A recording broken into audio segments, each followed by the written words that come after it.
बारामतीच्या पोटनिवडणुकीतून काँग्रेसची माघार, विजय वडेट्टीवारांची माहिती, मुख्यमंत्री आणि सुनेत्रा पवारांच्या फोन नंतर काँग्रेसचा निर्णय, पक्षश्रेष्ठींच्या निर्णयाची प्रतीक्षा.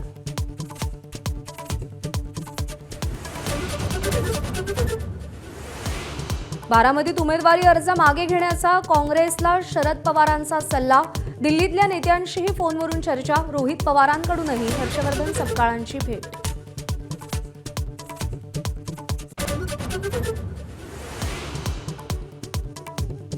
मुंबईच्या दिंडोशीतील राड्या प्रकरणी मुख्य आरोपी शबाना शेखच्या घरावर बुलडोझर चालणार, शबानाच्या घरातून ड्रग्जची विक्री व्हायची, हिंदुत्ववादी संघटनांची कारवाईची मागणी. पुण्यात प्राचार्य महिलेला ब्लॅकमेल करून 7 लाखांची खंडणी उकळली, पोलीस उपनिरीक्षकासह तिघांविरोधात गुन्हा दाखल, दामिनी पथकातील रील स्टार सोनाली हिंगेचाही आरोपींमध्ये समावेश. नाशिकमध्ये नामांकित बहुराष्ट्रीय कंपनीत लैंगिक अत्याचाराची खळबळजनक घटना, 8 महिलांची तक्रार, 6 जणांना अटक, 2 आरोपी महिला फरार, चौकशीसाठी एसआयटी स्थापन. मध्य प्रदेशच्या सिहोरमध्ये नर्मदा नदीत 11,000 लिटर दुधाचा टँकर रिकामा, शिवमहापुराणाच्या आयोजकांच्या कृत्यावर सोशल मीडियावर टीकेची सूड.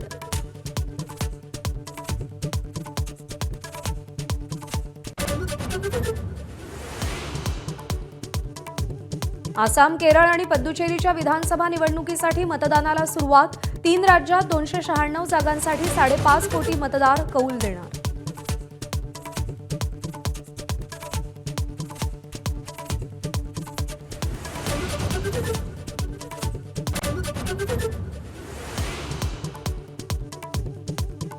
दुपारच्या बातम्यांमध्ये आपल्या सगळ्यांचं स्वागत. नमस्कार, मी प्रज्ञा पोवळे. आपण पाहताय एबीपी माझा.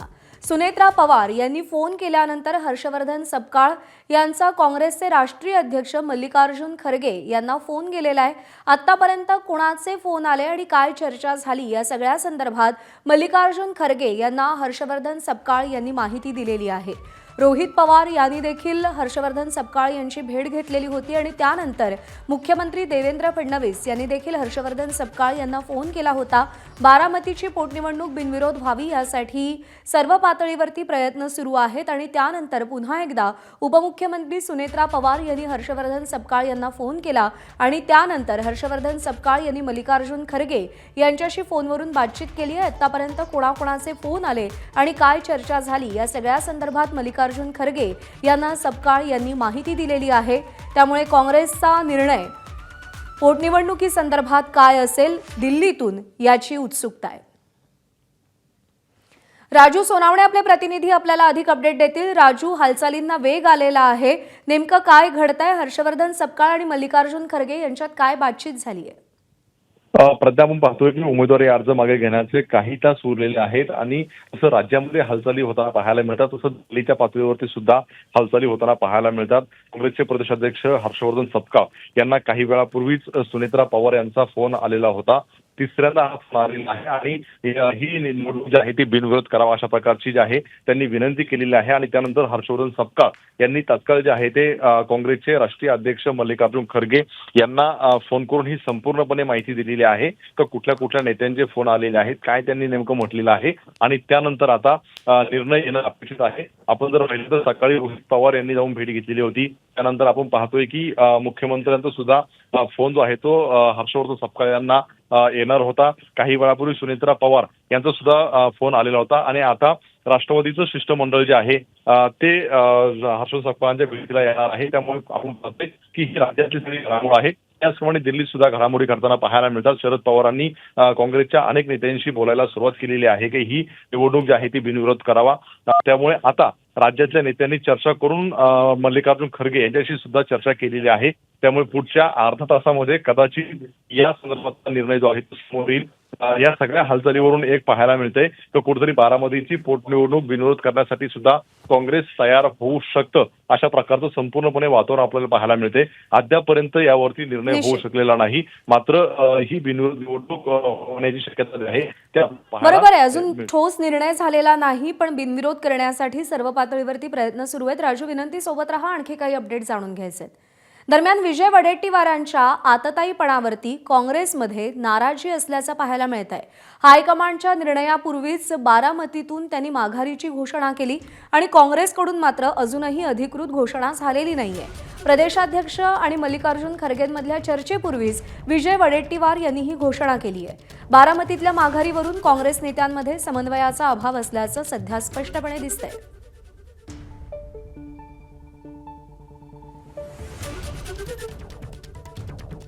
त्यामुळे बारामतीतून माघार घेत असल्याची घोषणा विजय वडेट्टीवार यांनी केली आणि त्यांच्या या आतताईपणावरती काँग्रेसमध्ये नाराजी असल्याचं कळतंय. कारण दिल्लीतून अजूनही या सगळ्या संदर्भातला कोणताही निर्णय काँग्रेसच्या प्रदेशाध्यक्षांना कळवण्यात आलेला नाही आणि त्याआधीच विजय वडेट्टीवार यांनी बारामतीतून माघारीची घोषणा केली आहे.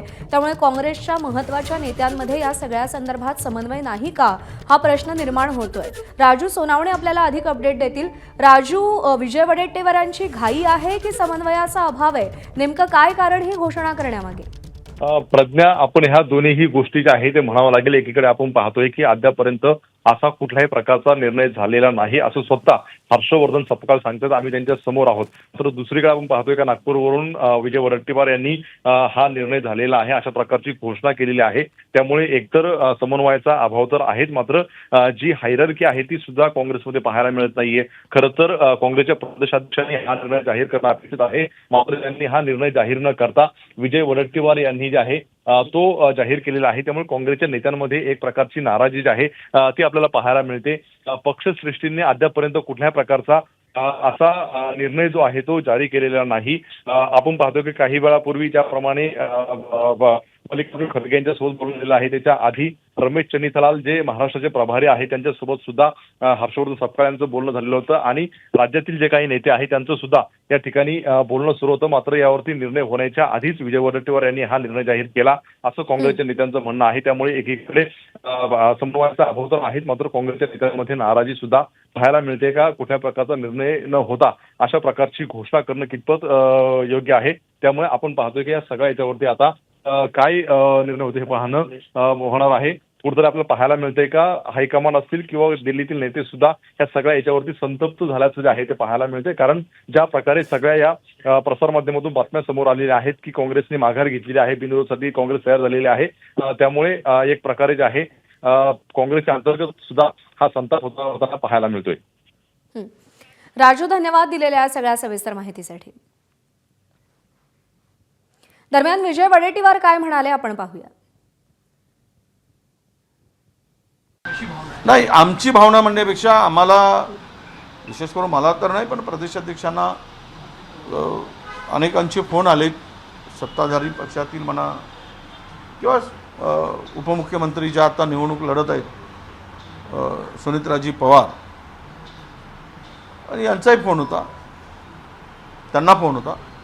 आणि तिथली एकूण परिस्थिती मीन्स एकूण आमच्या सगळ्या लोकांची भावना लक्षात घेता इकडे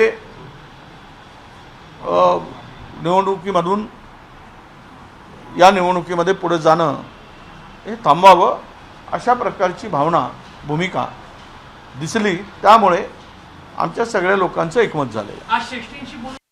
दादांच्यावर एक नेता म्हणून असलेलं प्रेम आहे किंवा एक नेता म्हणून त्यांना लोकांमध्ये एक स्थान होतं, महाराष्ट्राच्या राजकारणात एक अग्रगण्य असं स्थान होतं. अशा कुटुंबातील पत्नीचं त्यावेळेस उमेदवारी अर्ज आहे. तर ही भावना अनेकांनी बोलून दाखवली. त्यामुळे आम्ही तिघही नेत्यांनी चर्चा करून हायकमांडला विचारणा केलेली आहे. हायकमांडचा आदेश आला की तो प्रक्रिया आज पूर्ण होईल असं मला वाटतं. आणि बारामती पोटनिवडणुकीसाठी अर्ज मागे घेण्यासाठी आता केवळ शेवटचे 3 तास उरलेत. बारामतीमध्ये सध्या 47 उमेदवार रिंगणामध्ये आहेत. बारामतीची पोटनिवडणूक बिनविरोध करण्यासाठी प्रयत्न सुरू आहेत. काँग्रेस जवळपास माघार घेण्याच्या तयारीत आहे, मात्र इतर रिंगणात असलेले उमेदवार अर्ज मागे घेणार का याकडे लक्ष असेल. जयदीप भगत आपले प्रतिनिधी आपल्याला अपडेट देतील. जयदीप, काँग्रेसचं अजूनही दोलायमान आहे, निश्चित झालेलं नाहीये, पण इतर उमेदवारांचं काय, त्यांच्या भूमिका काय, त्यांनी अर्ज मागे घ्यावा यासाठी मनधरणी केली जाते का? अगदी बरोबर आहे तू म्हटल्याप्रमाणे प्रज्ञा. खरं तर राष्ट्रवादीची भूमिका आहे की ही निवडणूक बिनविरोध व्हावी. मात्र या निवडणुकीमध्ये 55 उमेदवारांनी 68 उमेदवारी अर्ज दाखल केले होते. त्यातले 53 उमेदवारी अर्ज हे वैध ठरले. कालच्या दिवशी माघार घ्यायचा, कालचा आणि आजचा दिवस आहे, आता अवघे 3 तास उरलेले आहेत माघारीसाठी. कालच्या दिवसभरामध्ये 6 उमेदवारांनी माघार घेतली, तर आज साधारणतः 11:15 वाजेपर्यंत पुन्हा येथे अपडेट जाणून घ्यायचे, थोडंसं थांबवते. पार्थ पवार सध्या राज्यसभेची शपथ घेत आहेत. Faithfully discharge the duty upon which I am about to enter.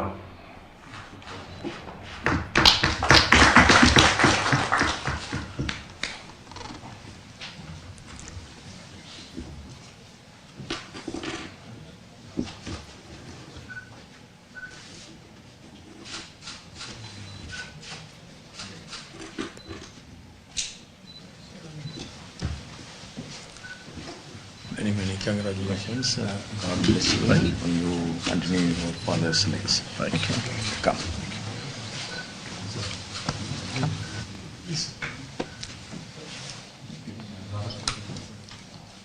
Please.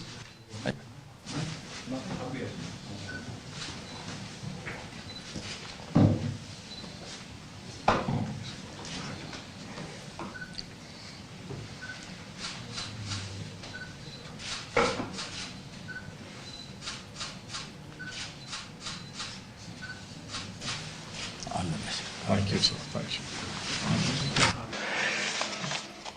Electronic notices and most तर पार्थ पवारांनी राज्यसभेच्या सदस्यत्वाची शपथ घेतलेली आहे आणि अजित पवार ज्या गुलाबी रंगाचं जॅकेट परिधान करायचे तसंच जॅकेट परिधान करून पार्थ पवार यांनी राज्यसभेच्या सदस्यत्वाची शपथ घेतलेली आहे. सुनील तटकरे आणि त्यांच्यासोबतच प्रफुल्ल पटेल, सुनेत्रा पवार हे देखील यावेळी उपस्थित होते आणि पार्थ पवार हे आता राज्यसभेचे सदस्य झालेत. आपण पुन्हा एकदा बातमीकडे वळूयात.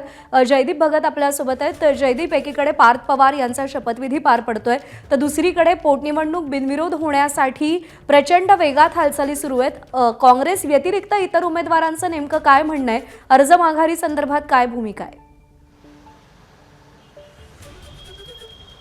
अगदी बरोबर आहे प्रज्ञा. राष्ट्रवादीची हीच भूमिका आहे किंवा शरद पवार गट पण ही निवडणूक बिनविरोध व्हावी यासाठी प्रयत्नशील आहे.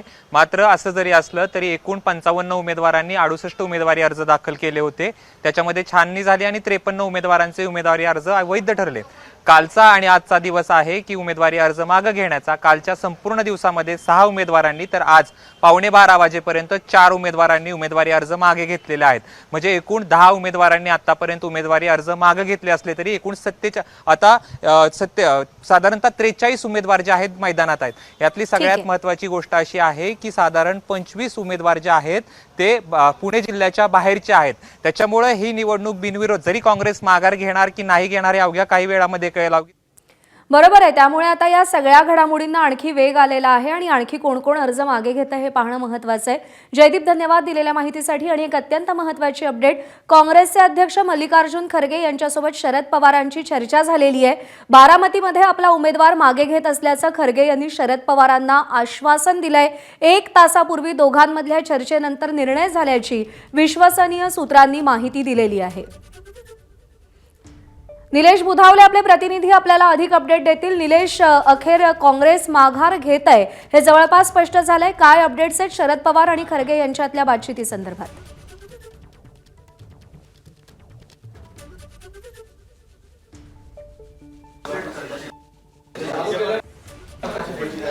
प्रज्ञा, साधारणपणे 1 तासाभरापूर्वीच शरद पवारांची आणि मल्लिकार्जुन खरगे यांची फोनवरून चर्चा झाली आणि बारामतीच्या पोटनिवडणुकीमध्ये कुठेतरी काँग्रेसनं एक पाऊल पुढे टाकावं आणि आपली उमेदवारी जी आहे ती मागं घ्यावी अशा पद्धतीचा एक विनंती जी आहे ती शरद पवारांच्या वतीनं करण्यात आली होती आणि त्यानुसार आता काँग्रेस देखील निर्णय घेते. मल्लिकार्जुन खरगेनं त्याला हिरवा कंदील दाखवलेला आहे आणि बारामतीच्या पोटनिवडणुकीतून आता काँग्रेसनं माघार घेतल्यानंतर ह्या निवडणुकीमध्ये आता कोण कोण राहते हे पाहणं महत्त्वाचं राहणार आहे. आत्ताच्या घडीची ही मोठी माहिती आहे, बातमी आहे. काँग्रेसनं निवडणूक लढण्यासंदर्भामध्ये सुरुवातीपासूनच आग्रह धरला होता. काँग्रेस तसं प्रयत्न देखील करत होतं. मात्र आता शरद पवारांच्या विनंतीनंतर ही विनंती देखील मान्य करण्यात आल्याची माहिती मिळते. मल्लिकार्जुन खरगेंनं या संदर्भातलं आश्वासन थेट शरद पवारांना दिलेलं आहे आणि त्यानुसार काँग्रेस बारामतीची विधानसभेची निवडणूक जी आहे ती लढणार नाही अशी देखील माहिती समोर आलेली आहे. थोड्या वेळातच आपण पाहतोय की प्रदेशाध्यक्ष हर्षवर्धन सपकाळ या संदर्भातली घोषणा करतील आणि साधारणपणे 2च्या दरम्यान त्यांचा जो उमेदवार आहे तो देखील बारामतीमध्ये जाऊन आपला उमेदवारी अर्ज जो आहे तो माघारी घेताना आपल्याला दिसेल.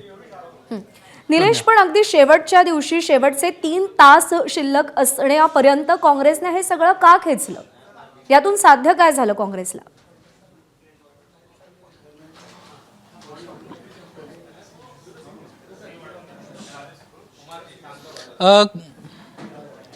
प्रज्ञा, आपण सुरुवातीपासून पाहिलं तर काँग्रेसनं शरद पवारांची राष्ट्रवादी ज्यावेळेस तिथं लढणार नाही अशी भूमिका जाहीर केल्यानंतर आपण तिथं लढणार आहोत अशा पद्धतीची भूमिका घेतली आणि त्यानंतर उमेदवारांची चाचपणी सुरू केली. सुरुवातीच्या टप्प्यात जवळपास 6 जणांना त्या ठिकाणी मुलाखती दिल्या होत्या. त्यातील एकाचं नाव देखील काँग्रेसनं निश्चित केलं आणि त्यानंतर राष्ट्रवादी काँग्रेस पक्षामध्ये हालचालींना वेग आला. प्रफुल्ल पटेल असतील किंवा सुनील तटकरे असतील, स्वतः सुनेत्र पवार असतील, यांना हालचालीला सुरुवात केली आणि काँग्रेसमधल्या वरिष्ठ नेतृत्वाशी बोलायला देखील सुरुवात केली. याला कुठेतरी यश येईल अशा पद्धतीची एक परिस्थिती देखील निर्माण झाली होती. मात्र ऐनवेळी खासदार पार्थ पवार यांना काँग्रेसच्या अनुषंगाने एक स्टेटमेंट केलं की त्यांचा डाऊनफॉल सुरू झाला आहे आणि त्यानंतरच खऱ्या अर्थानं काँग्रेसची देखील नाराजी जी आहे ती संपूर्ण महाराष्ट्रानं आणि संपूर्ण देशानं पाहिली. काँग्रेसचं जे ऑफिशियल ट्विटर हँडल आहे त्यावरूनच ट्विट करण्यात आलं आणि कशा पद्धतीनं पार्थ पवार आणि एकंदरीतच अजित पवारांच्या अपघाताप्रकरणी काँग्रेसनं कशा पद्धतीनं पुढाकार घेतला होता, काँग्रेसच्या सरकारमध्ये कशा पद्धतीनं गुन्हा दाखल झालेला आहे, या सगळ्या बाबींची आठवण जी आहे ती काँग्रेसच्या वतीनं करून देण्यात आली होती आणि त्यानंतर काँग्रेसनं देखील आता आपण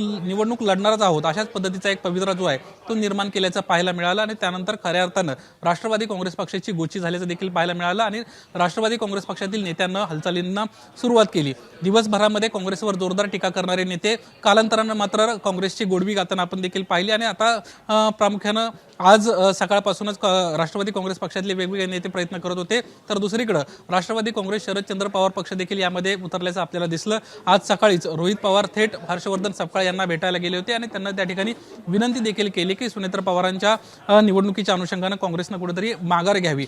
याला कुठेतरी रमेश चेन्नीथेला असतील किंवा जयराम रमेश असतील अशा वेगवेगळ्या नेत्यांसोबत चर्चा ज्या आहेत त्या सुरू झाल्या होत्या.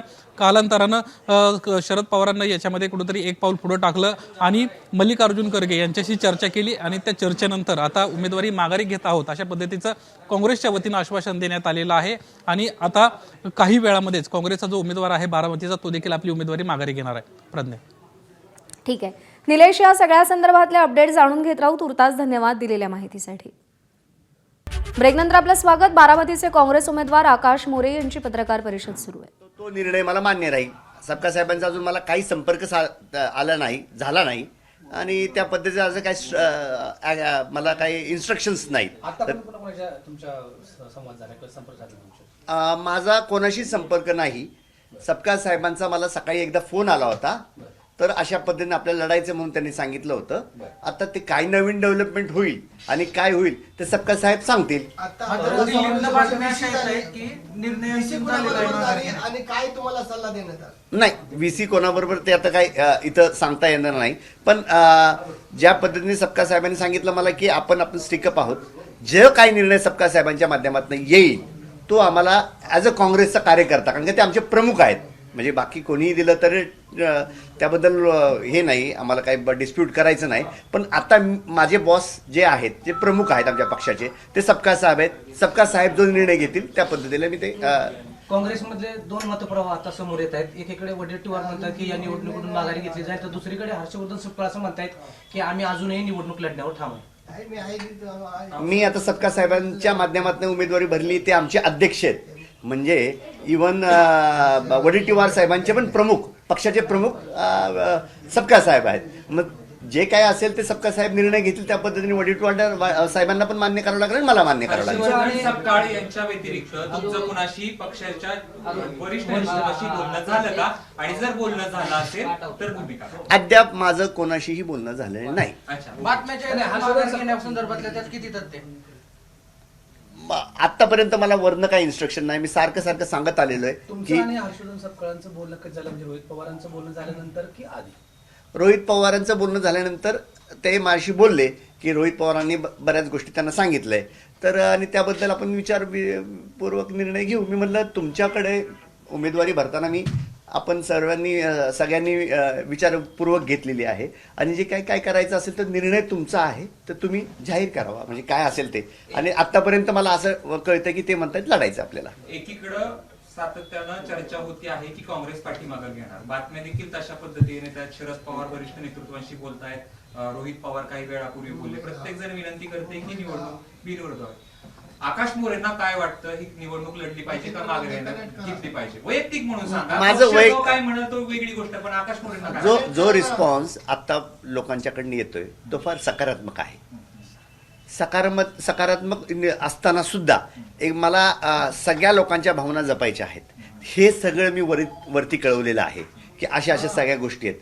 तर तुम्ही जो निर्णय घ्याल, तुम्हाला योग्य वाटतो तो निर्णय घ्याल, त्या निर्णयास मी बांधील राहील. आणि लोकांचे खूप प्रश्न आहेत, लोकांच्या लढाव्या म्हणून मला बारामती तालुक्यातनं बरेचसे फोन येत आहेत, मेसेज येत आहेत. अजित पवारांसंदर्भात तुमचं एक वक्तव्य होतं की जर अपघाताचा जर FIR झाला दाखल तर मी माघार घेईल, मात्र अद्यापपर्यंत कुठल्याही प्रकारचा तसा FIR झालेला नाही. जर पक्षश्रेष्ठींनी सांगितलं की माघार घ्या तरी तुम्ही माघार घेणार? FIR नव्हता? नाही, अजित पवारांचा जो दुर्दैवी मृत्यू झाला त्या संदर्भात रोहितदादा पवारांनी अभ्यासपूर्वक त्याचं माहिती काढलेली आहे. सरकार किती कशा पद्धतीने या सर्व गोष्टींना बगल देत आहे हे सगळं रोहितदादांनी त्यांच्या प्रेस कॉन्फरन्समध्ये सांगितलंय. आता तेच रोहितदादा काल सपकाळ साहेबांशी भेटले की आज भेटले मला काय माहिती नाही, तर त्यांच्यात सपकाळ साहेबांच्यात काय संवाद झालाय आणि संवाद सकारात्मक असेल तशा पद्धतीने मला कळवतील. 2 दिवसापासून तुम्ही गाठी भेटे घेताय, नागरिकांच्या गाठी भेटे घेताय, कार्यकर्त्यांच्या घेताय, नेमकं काय बोललं जातंय तुम्हाला? निवडणूक लढवावी की बिनविरोध करावी? नाही, लोकांच्यात पूर्ण उत्साह आहे, लोकांना मतदान करायची इच्छा आहे. लोकांचं म्हणणं एवढंच आहे की आमचे काही प्रश्न आहेत तर ते लोकशाहीच्या माध्यमातून अशा स्वरूपात लोकांच्या पर्यंत येतील, सरकार पुढे येतील, तर तुम्ही लढवा अशी लोकांची मनोभावना आहे. तुम्हाला काय वाटतं पक्षश्रेष्ठी काय सांगतील? पक्षश्रेष्ठी काही सांगतील कारण का काँग्रेस आमचा आहे. काहीतरी वाटत असेल ना, हे नाही. सांगतील ते सांगतील. असं आहे, ज्या पद्धतीचा रिस्पॉन्स मिळाला त्या पद्धतीचं मी सुद्धा एक आनंदी झालेलो आहे की बारामती सारख्या ठिकाणी आपण जी भूमिका घेतली, म्हणजे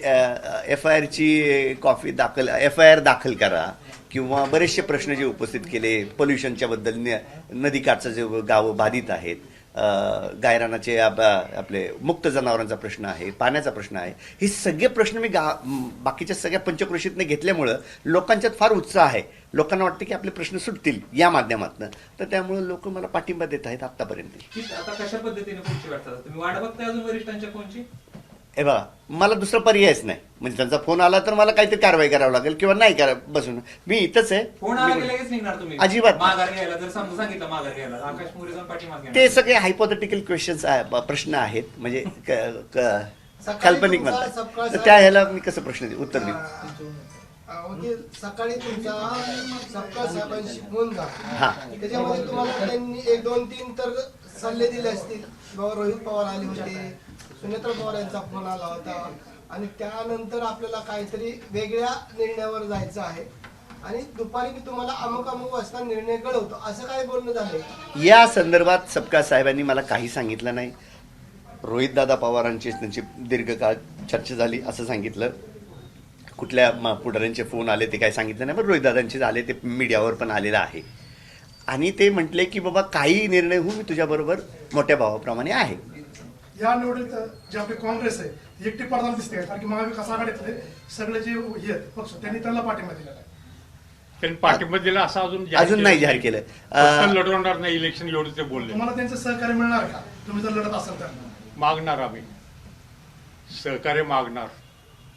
त्यांचं सहकार्य तुम्हाला मिळणार का या निवडणुकीत? कारण की असं दिसतंय की काँग्रेस फक्त एकटीच पडली आम्ही सहकार्य मागणार, मग द्यायचं न द्यायचं त्यांचा प्रश्न आहे आणि त्यांनी तर शिवसेनेचा. सांगितलं महाविकास आघाडी म्हणून तुम्ही उमेदवारी मागणी. तुम्हाला अल्टिमेटम किती वाजेपर्यंत दिलेला आहे? अल्टिमेटम असं काहीच दिलेलं नाही. मला तर वाटतं आम्ही इलेक्शनला सामोरे जाणारच आहोत. म्हणजे अजूनपर्यंत काहीच नाही, मेसेज नाही, काही सगळी नाही. तयारीत आम्ही आहोत. मांडव पडायला सुरुवात झाली काँग्रेस कमिटीच्या बाहेर. इथं मांडव पडेल, इथं लोकांची आणि यानंतर आपण थेट जाऊयात. राष्ट्रवादीचे नेते हर्षवर्धन सपकाळ यांची भेट घेण्यासाठी पोहोचले. वहिनींच्या विरोधातली उमेदवारी काँग्रेसनं मागे घ्यावी अशी बघूया. आता भेटायला आलोय आणि मला खात्री आहे. चल. तर सुनेत्रा पवार यांच्या विरोधातली उमेदवारी मागे घ्यावी यासाठी राष्ट्रवादीचे नेते हर्षवर्धन सपकाळांच्या भेटीला आलेत. तर तिकडे आकाश मोरे यांची पत्रकार परिषद सुरू होती. वरिष्ठांकडून अजूनपर्यंत आपल्याला कोणताही निरोप आलेला नाही. जो निरोप वरिष्ठांकडून येईल त्याला आपण बांधील आहोत असं त्यांनी म्हटलेलं आहे. राष्ट्रवादीचे नेते हर्षवर्धन सपकाळ यांची भेट घेण्यासाठी पोहोचलेले आहेत. सुनेत्रा पवार यांच्या विरोधातला काँग्रेसने दिलेला उमेदवार त्यांचा अर्ज मागे घ्यावा यासाठी हर्षवर्धन सपकाळ यांची भेट घेण्यासाठी हे काँग्रेसचे नेते पोहोचलेले आहेत. सना मलिक यामध्ये आपण पाहतोय.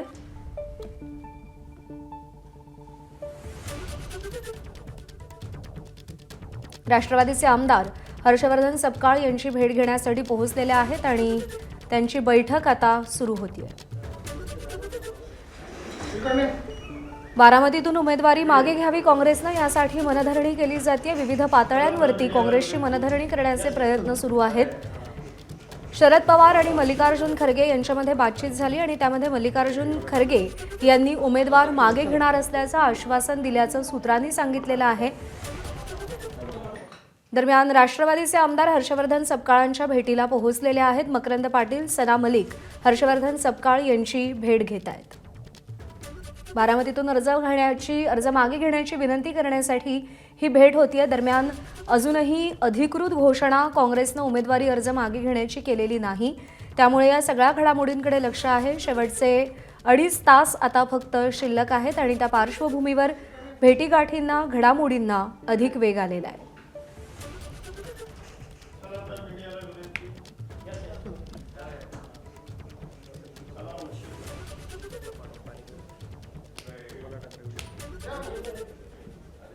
सुनेत्रा पवार यांनी देखील हर्षवर्धन सपकाळ यांना फोन केलेला होता. तर मुख्यमंत्री देवेंद्र फडणवीस यांनी देखील सपकाळांशी बातचीत करून बारामतीची पोटनिवडणूक बिनविरोध व्हावी यासाठी शब्द टाकलेला होता.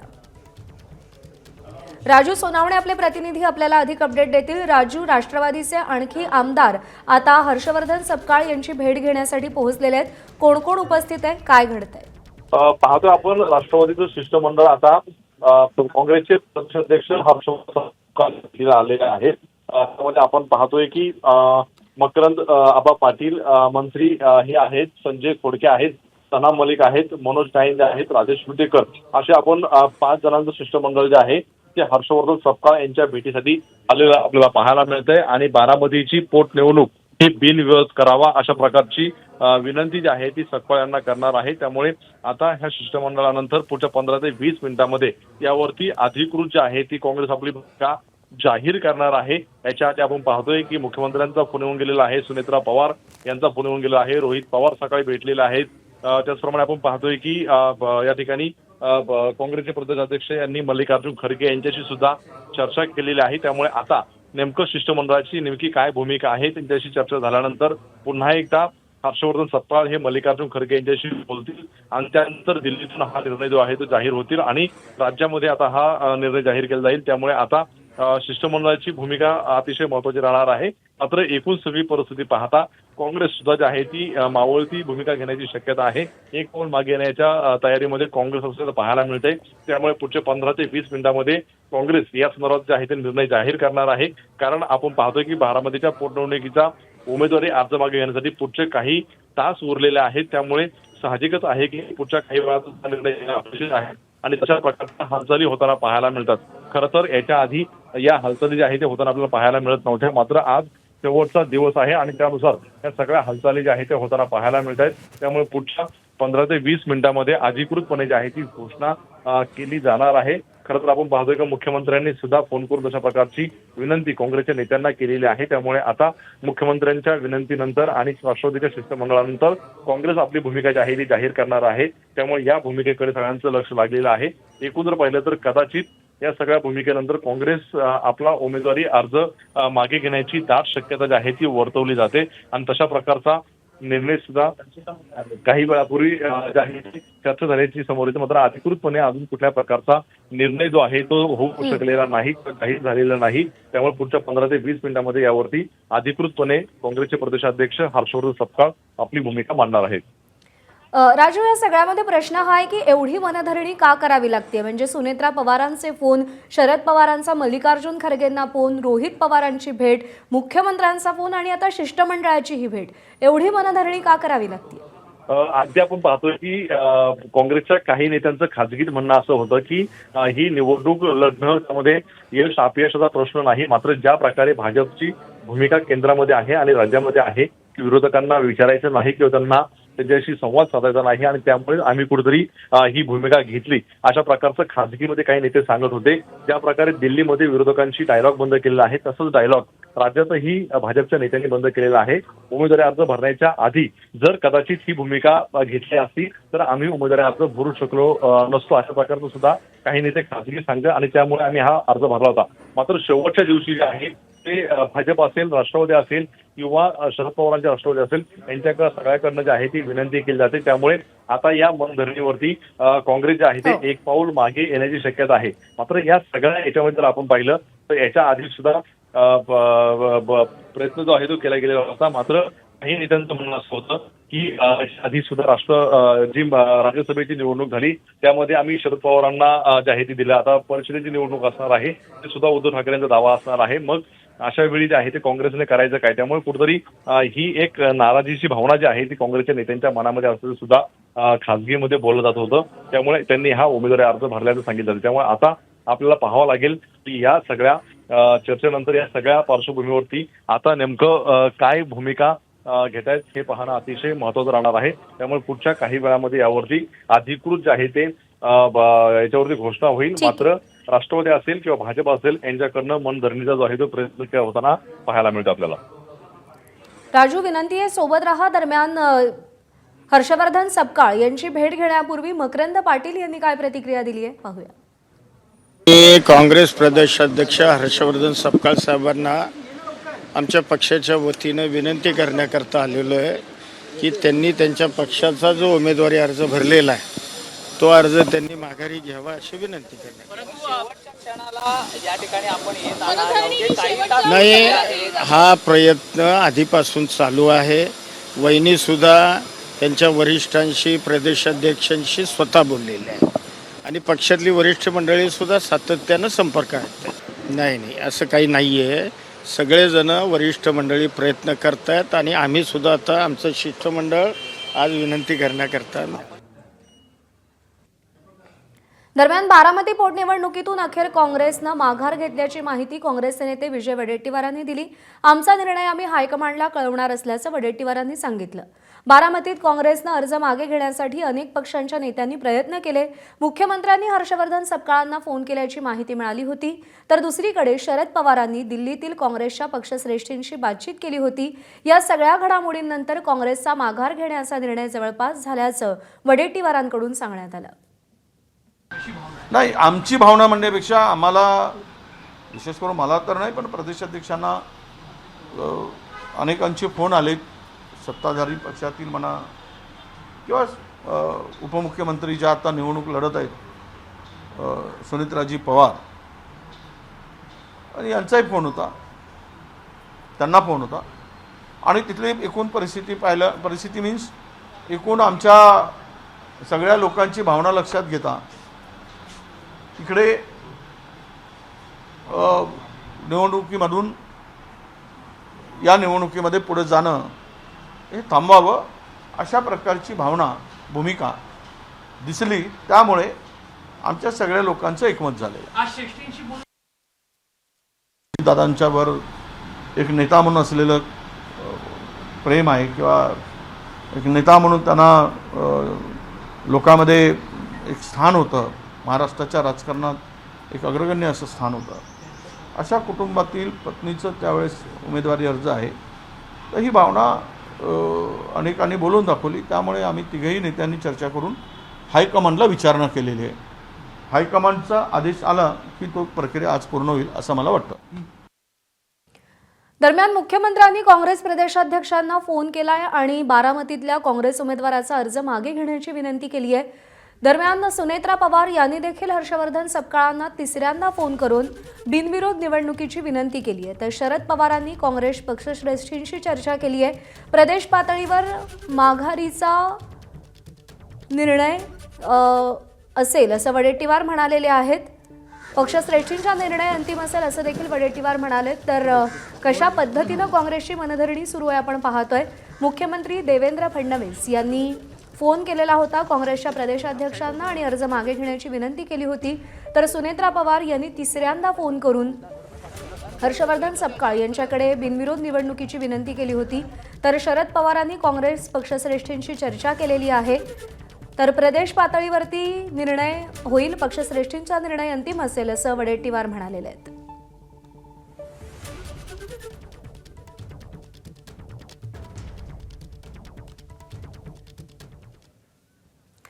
काँग्रेसचे अध्यक्ष मल्लिकार्जुन खरगे यांच्यासोबत शरद पवार यांची चर्चा झालेली आहे. बारामतीमध्ये आपला उमेदवार मागे घेत असल्याचं खरगे यांनी शरद पवारांना आश्वासन दिल्याचं कळतंय. 1 तासापूर्वी दोघांमधल्या चर्चेनंतर निर्णय झाल्याची विश्वसनीय सूत्रांनी माहिती दिलेली आहे.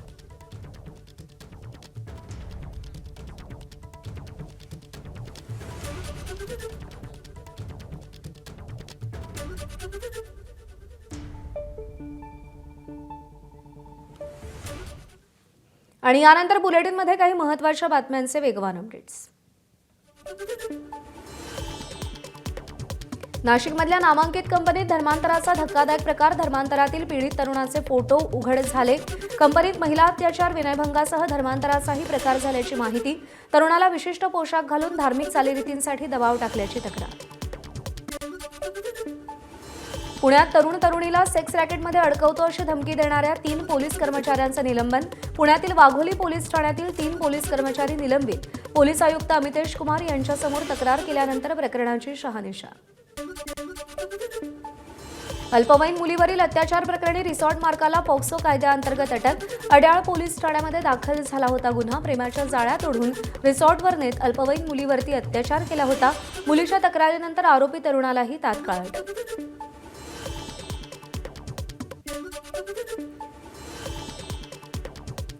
पुणे महापालिकेत महिला अधिकाऱ्याला धक्काबुक्की आणि शिवीगाळ. सांस्कृतिक विभागाच्या उपायुक्त आशा राऊत यांना धक्काबुक्की आणि शिवीगाळ. कविता पटेकर यांच्या विरोधात शिवाजीनगर पोलीस ठाण्यात गुन्हा दाखल.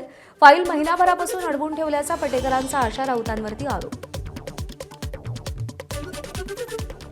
एक महत्त्वाची अपडेट आहे. अशोक खरात प्रकरणी आता सुनावणी सुरू झालेली आहे. खोटा साप वाघ दाखवून लोकांना अशोक खरात घाबरवायचा असा युक्तिवाद सरकारी वकिलांनी केलाय. साप वाघ कुठून आणायचा याचा तपास करायचा असल्याचं वकील म्हणाले. खरातनं 7 महिन्याच्या गरोदर महिलेवरती अत्याचार केल्याचा देखील आरोप आहे.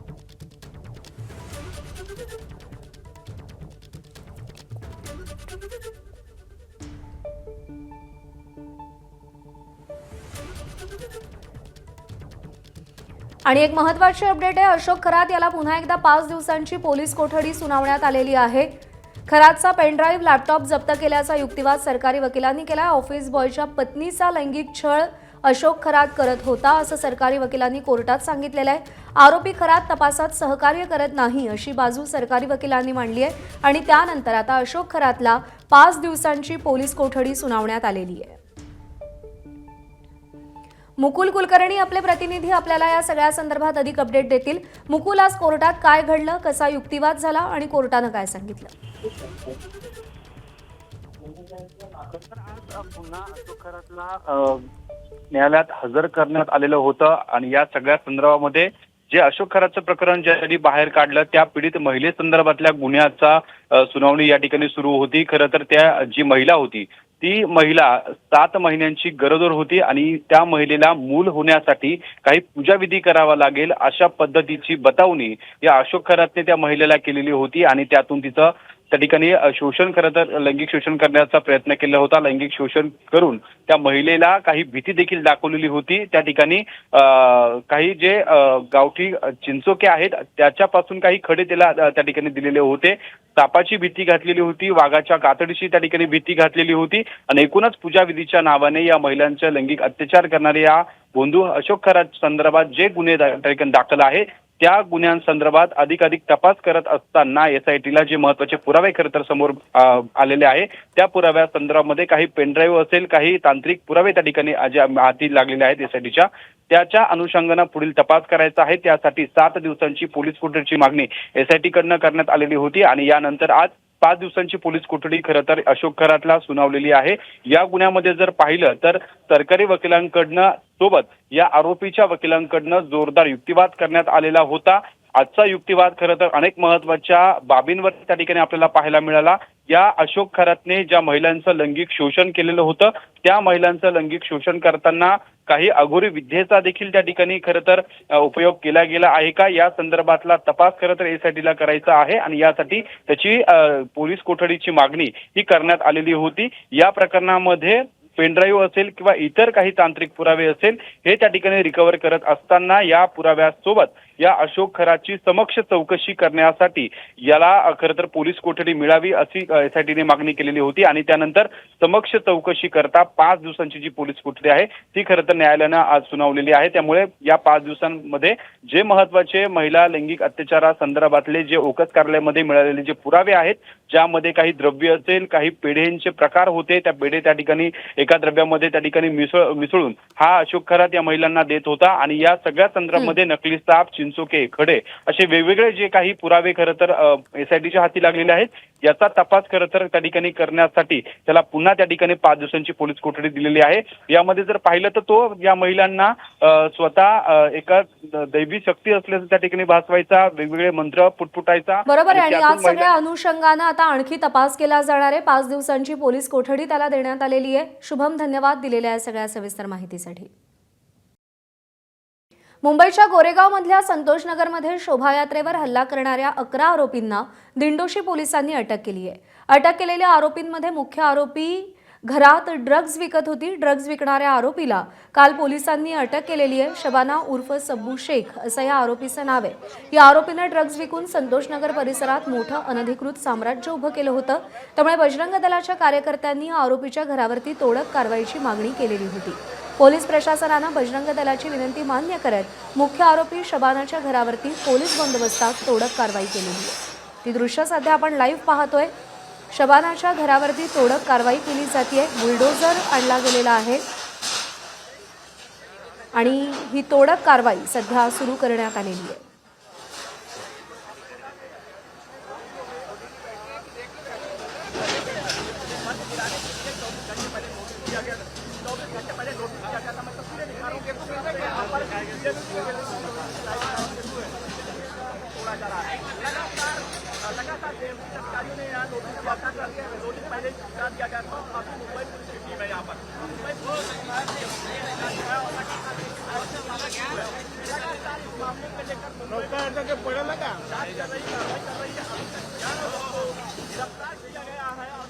आणि घटनास्थळावरून आपले प्रतिनिधी अभिषेक मुठाळ सध्या आपल्याला अपडेट देतील. अभिषेक,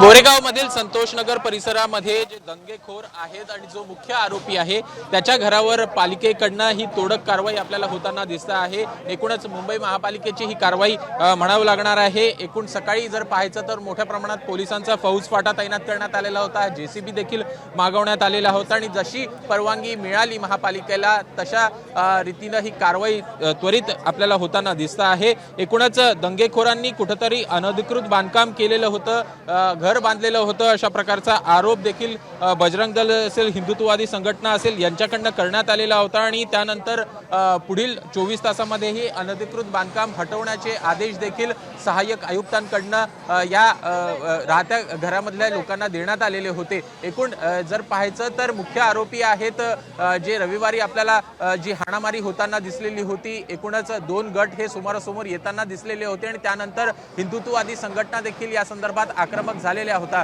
एकूण जी मारहाण झाली त्या संदर्भात कुठेतरी कारवाई करण्यात यावी अशा प्रकारची मागणी ही होताना दिसली होती आणि त्यानंतर ही तोडक कारवाई आपल्याला आता होताना दिसत आहे.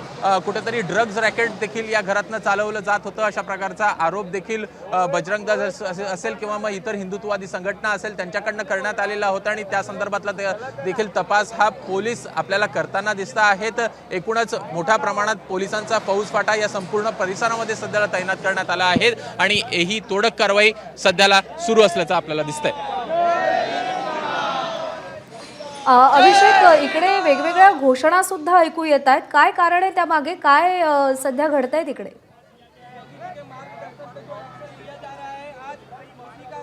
नक्कीच आपल्यासोबत एकूणच जे हिंदुत्ववादी संघटना होत्या, हिंदुत्ववादी संघटनाचे काही कार्यकर्ते होते ते देखील कुठेतरी आक्रमक झालेले होते आणि त्यांच्याकडनं कारवाईची मागणी केलेली होती. काय नेमके कारण होते की तुम्ही मागणी केलेली होती आणि जय श्रीरामचे नारे असेल, जय घोष असेल ते देखील देतात? गेल्या 15 वर्षापासून इथं अज्जू नामा व्यक्तीची ड्रग्ज गांजा माफिया हा इथला माफिया होता आणि या गल्लीमध्ये ते दशल होती. तो उठलं सुटलं कुणालाही मारायचा, उठलं सुटलं कुणाला तो जातीयावर कुणालाही मारायचा. त्या दिवशी त्याने असंच एका बजरंगीवर हात उचलला आणि त्याचा आज त्याला कारनामा भोगायला भेटला. हिंदुत्ववादी सरकार आहे, त्याने बुलडोजरचं त्याचं घर ढासळून त्याची दादागिरी आज संपवण्याचा प्रयत्न या देवाच्या सरकारने केला आहे. जय श्रीराम. एकूण रविवारी नेमकी काय घटना घडली? बरोबर आहे. त्यामुळे जय श्रीरामची घोषणाबाजी केली जाते आणि ड्रग्सच्या माध्यमातून साम्राज्य उभं करणाऱ्या शबानाच्या घरावरती सध्या बुलडोझर चालवला जातोय, तोडक कारवाई केली जाते. अभिषेक, धन्यवाद दिलेल्या या सगळ्या सविस्तर माहितीसाठी. जाऊयात गहिनीनाथ गडावरती मुख्यमंत्री बोलतात. कर्तृत्व मात्र हे प्रचंड मोठं होतं.